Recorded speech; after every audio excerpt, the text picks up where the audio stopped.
أهلا وسهلا بكم أعزائي المشاهدين في حلقة جديدة من حلقات برنامجنا جاوب واربح. اليوم احنا متواجدين بالقرب من ثانوية آشور للبنات. راح نتعرف على هاي المنطقة ونسأل الناس، واللي يجاوب أكيد راح يربح ويانا اشتراك لمدة شهر مقدم هدية من قاعة الشرقاط المركزية، فخليكم ويانا. يا هلا، رمضان مبارك علينا وعليكم إن شاء الله أجمعين. احنا برنامج جاوب واربح. راح نسألك سؤال، انت الشرف، اذا جاوبت تربح ويانا جائزة. تشرف ان شاء الله. السؤال يقول: ما هي اقصر آية في القرآن الكريم؟ ان الكوثر. آية وليس سورة. ألف لام ميم. بعد فكر، آخر محاولة. صاد. قاف. للأسف جوابك غلط. شكرا لمشاركتك ورمضان مبارك علينا وعليك. هلا هلا. نسألك وانت الله. السلام عليكم. سلام، حياك الله. رمضان مبارك. رمضان علينا وعليكم إن شاء الله أجمعين. احنا برنامج جاوب واربح. حياكم الله، ألف هلا. والمهلي. راح نسألك سؤال، إذا جاوبت تربح ويانا جائزة. خير إن شاء الله. السؤال يقول: ما هي السورة التي يختتم بها القرآن الكريم؟ قل هو الله أحد، سورة الإخلاص. بعد فكر، محاولة ثانية ننطيك. التي يختتم فيها القرآن، يعني آخر سورة.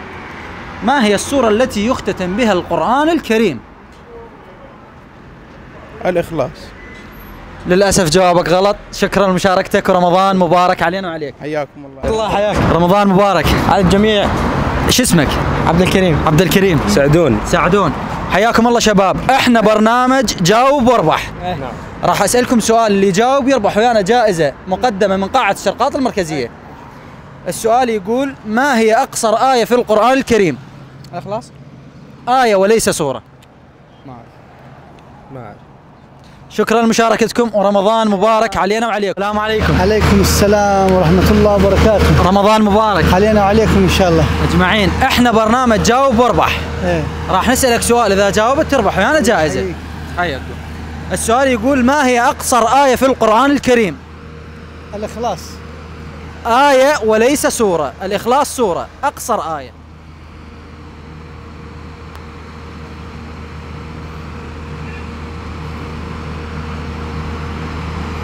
بسم الله الرحمن الرحيم.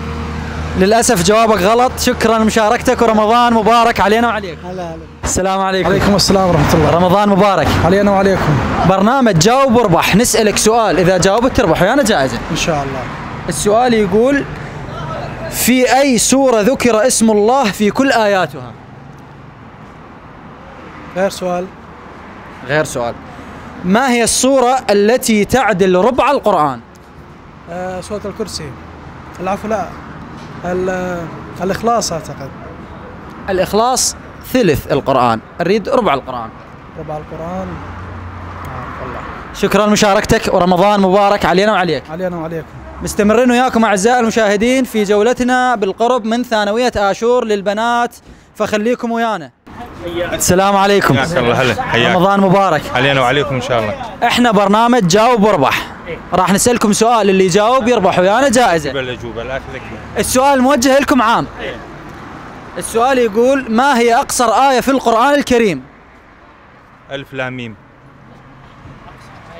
أقصر آية. أقصر سورة ولا أقصر آية؟ أقصر آية. ألف لام ميم. كلكم مثبتين على هالجواب؟ نعم. للأسف جوابكم غلط. أرجو المعذرة منكم. شكرا لمشاركتكم ورمضان مبارك علينا وعليكم. الله يبارك فيكم. رمضان مبارك علينا وعليكم أجمعين. احنا برنامج جاوب واربح. راح نسألك سؤال، إذا جاوبت تربح ويانا جائزة. حياك الله. السؤال يقول: ما هي السورة التي يختتم بها القرآن الكريم؟ والله أنا تعرف أمي ما أقرأ. شكرا لمشاركتك ورمضان مبارك علينا وعليك. مستمرين وياكم أعزائي المشاهدين في جولتنا بالقرب من ثانوية آشور للبنات. فاصل ونواصل.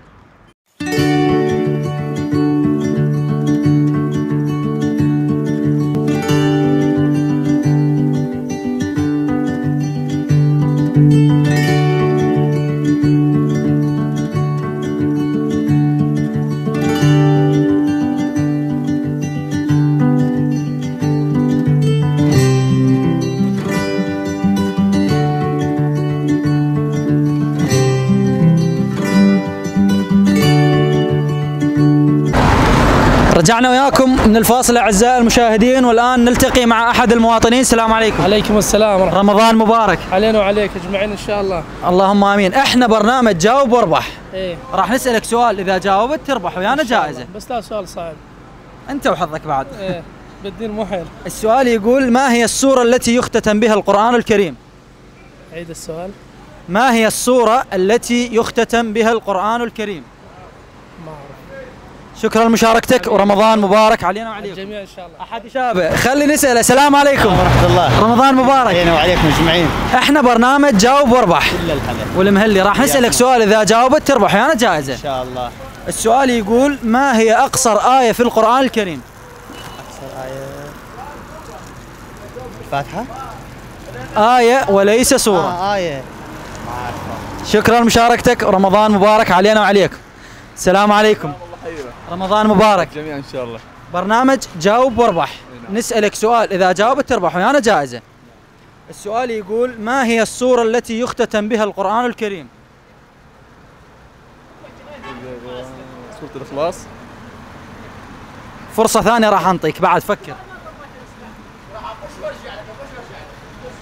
هي سورة الإخلاص. للأسف جوابك غلط. شكرا لمشاركتك ورمضان مبارك علينا ان وعليك. شاء الله، حياك الله. السلام عليكم. عليكم السلام. رمضان مبارك. الله يبارك لك. احنا برنامج اسمه جاوب واربح. راح نسألك سؤال، إذا جاوبت تربح ويانا جائزة. السؤال يقول: ما هي أقصر آية في القرآن الكريم؟ سورة الإخلاص، الكوثر، العفو الكوثر. آية وليس سورة. آية مدري. شكرا لمشاركتك ورمضان مبارك علينا وعليك. السلام عليكم. عليكم السلام ورحمة الله. رمضان مبارك. علينا وعليكم يا رب أجمعين إن شاء الله. برنامج اسمه جاوب واربح. راح نسألك سؤال، إذا جاوبت تربح ويانا جائزة. إن شاء الله خير. السؤال يقول: ما هي السورة التي تعدل ربع القرآن؟ قل هو الله أحد. الإخلاص. الإخلاص تعدل ثلث القرآن، نريد ربع القرآن. ما أعرف والله. شكرا لمشاركتك ورمضان مبارك علينا وعليك. شو اسمك؟ يزن. يزن راح نسألك سؤال، إذا جاوبت تربح ويانا جائزة. نعم. السؤال يقول: في أي سورة ذكر اسم الله في كل آياتها؟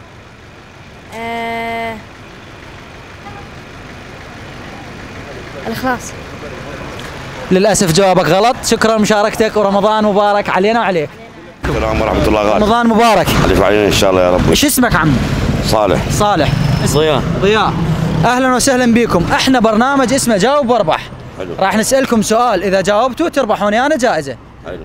السؤال يقول: ما هي أقصر آية في القرآن الكريم؟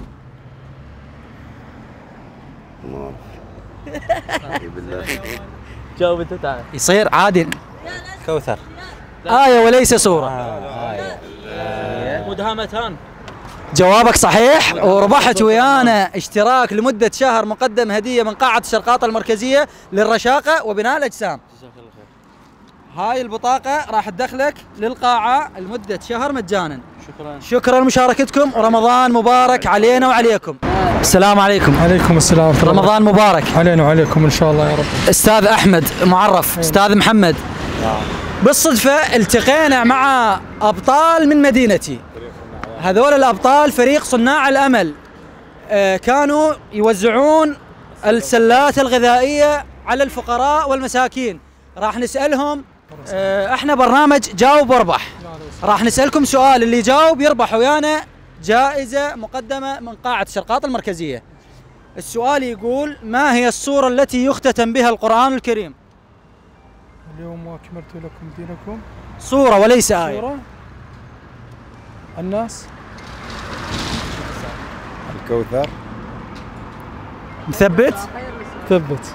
جوابك صحيح، وربحت ويانا اشتراك لمدة شهر مجان مقدم هدية من قاعة الشرقاطة المركزية.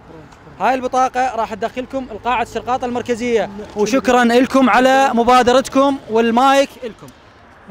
بسم الله الرحمن الرحيم، والصلاة والسلام على محمد وعلى آله وصحبه أجمعين. طبعا شكرا لكم وتشرف بكم بهذا اللقاء الجميل. احنا فريق صناع الأمل، معروف على مستوى صلاح الدين، ومعروف حتى على مستوى خارج صلاح الدين.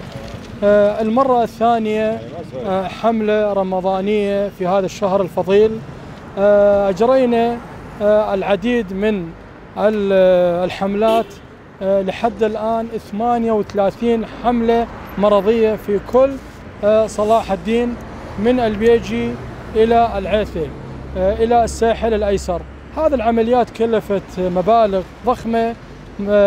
أحد العمليات كانت قبل تقريبا شهر في قرية جميلة قرايبنا، كلفت العمليات فشل كلوي عمليتين 130 مليون.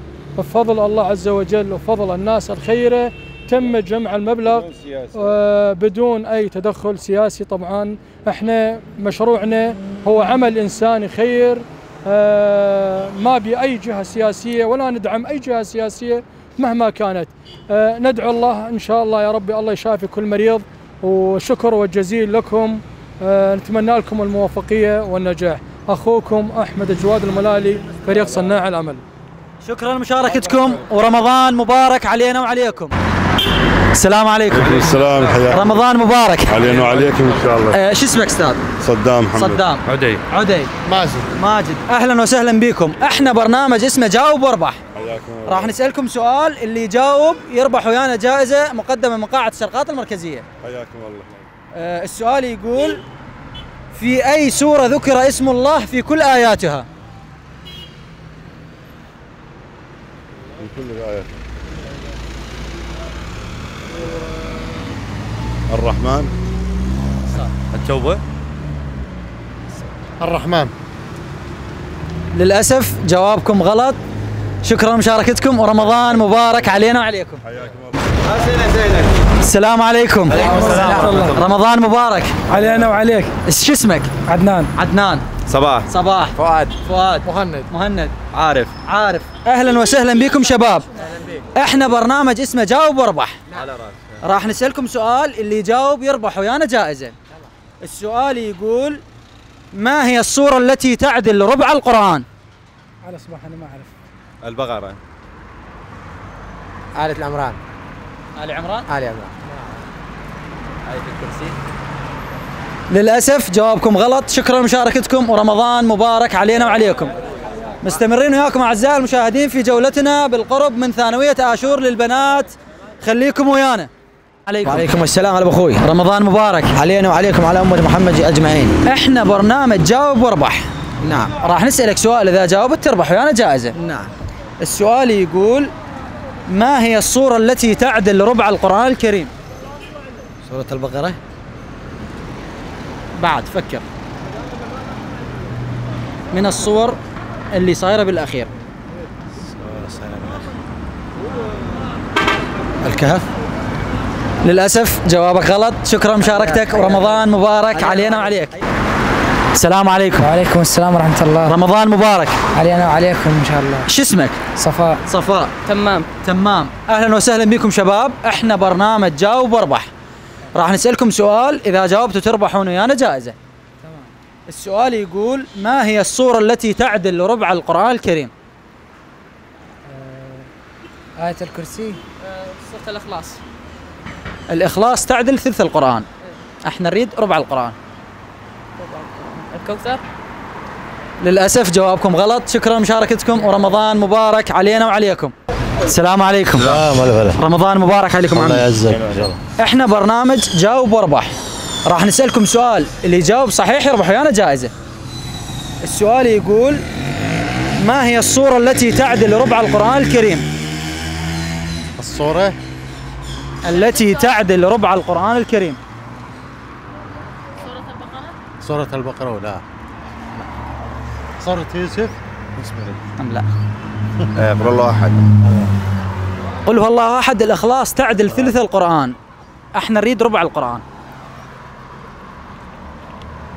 ما اعرف. شكرا لمشاركتكم ورمضان مبارك علينا وعليكم.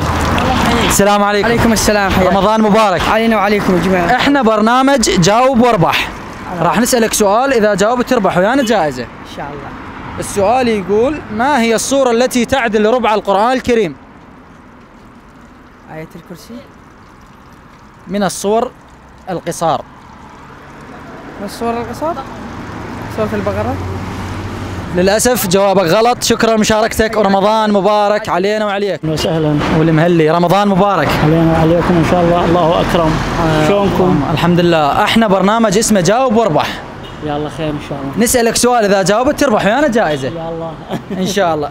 السؤال يقول: في أي سورة ذكر اسم الله في كل آياتها؟ البقرة. فكر بعد. سورة الملك. للأسف جوابك غلط. شكرا لمشاركتك ورمضان مبارك علينا وعليك. السلام الله خير. رمضان مبارك علينا وعليكم. راح نسألك سؤال إذا جاوبت تربح ويانا جائزة. اسأل. السؤال يقول: ما هي السورة التي تعدل ربع القرآن الكريم؟ البقرة. من الصور القصار حتى أسهل لك إياها. تختم النص القرآن الكريم. تعدل ربع القرآن الكريم. تعدل ربع القرآن الكريم. سورة الرحمن. للأسف جوابك غلط. شكرا لمشاركتك ورمضان مبارك علينا وعليك. إلى هنا أعزائي المشاهدين وتنتهي حلقتنا لهذا اليوم. تقبلوا تحيات كادر العمل خلف الكواليس محمد جمال. كان معكم في التقديم والإعداد ياسين الدوري. أعزائي المشاهدين.